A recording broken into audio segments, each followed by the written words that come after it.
ওয়ালাইকুম রহমতুল্লাহ। প্রিয় দর্শক,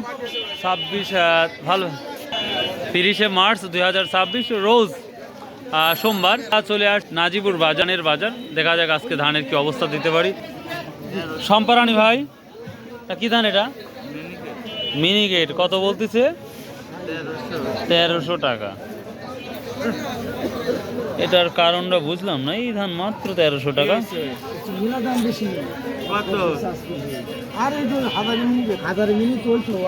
মাত্র 1300 টাকা করে বলতেছে। সালামু আলাইকুম। কি ধান বিক্রি করলেন? 29। কত বিক্রি করছেন আজকে? 1180। ইন্নালিল্লাহি ওয়া ইন্না। কি ধান বিক্রি করলেন আজকে? ও, চম্পা ধানের মতন ধান 1700 টাকা বিক্রি করতেছে। ভাই কি ধান বিক্রি করছেন ভাই? স্বর্ণা 5 কত? 1150। 1130। প্রিয় দর্শক, আমার যেন কেন যেন মনে হয় এই সাধারণ মানুষের ধান বিক্রি করার পরে একটা ধানের দাম হতে পারে, আর কৃষক আবার কিনে খেতে লাগলে তাদের আবার অবস্থা খারাপ হবে, আমার কেন যেন মনে হয়। তো দেখা যাক, তারপরেও আল্লাহ কি করবে সেটাই দেখার ব্যাপার। আসসালামু আলাইকুম। এরা কি ধান নিয়ে আসছিলেন? ও আচ্ছা আচ্ছা, ঠিক আছে ভাই। ধানের কি অবস্থা দাদু ভাই আজকে? খুবই কম। বেশি কি দাম কইছে? 29 না? কত বলছে? 1220।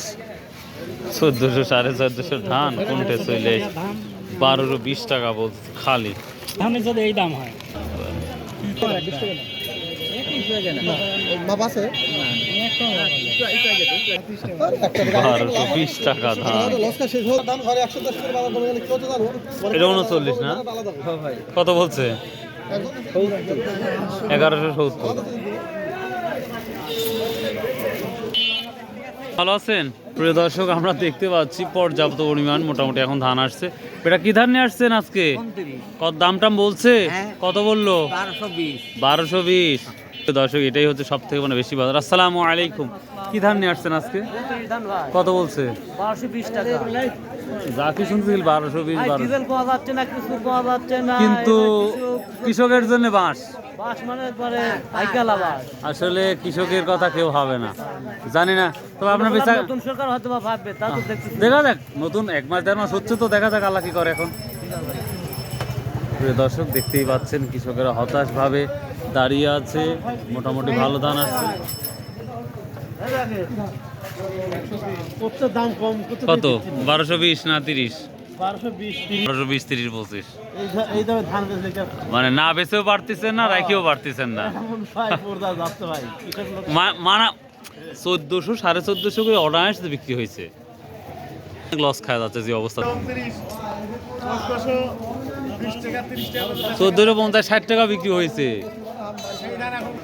আছেন আজকে কি ধান নিয়ে আসছেন? সব 29। কত? 1210 20 30 ঘুরতে। ভালো থাকেন ভাই। দর্শক, এই ছিল স্বাভাবিকভাবে ধানের বাজার। তবে যতটুকু অ্যানালাইজ করে দেখলাম, আসলে প্রতিটা বাজারেই একই অবস্থা, খারাপ। আর সেই সাথে বলা যেতে পারে নতুন ধান আরও 1 1.5 2 মাসের মধ্যেই চলে আসবে। তখন হয়তো কী যে হবে সেটাই এখন দেখার বিষয়। তো আল্লাহ যেটা কপালে রাখবে সেটা তো হবেই, এটাই বাস্তবতা। তো ভাই আসুন, নামাজ পড়ি, শতভাবে ব্যবসা করি, হালাল উপার্জন করি। আল্লাহ হাফেজ।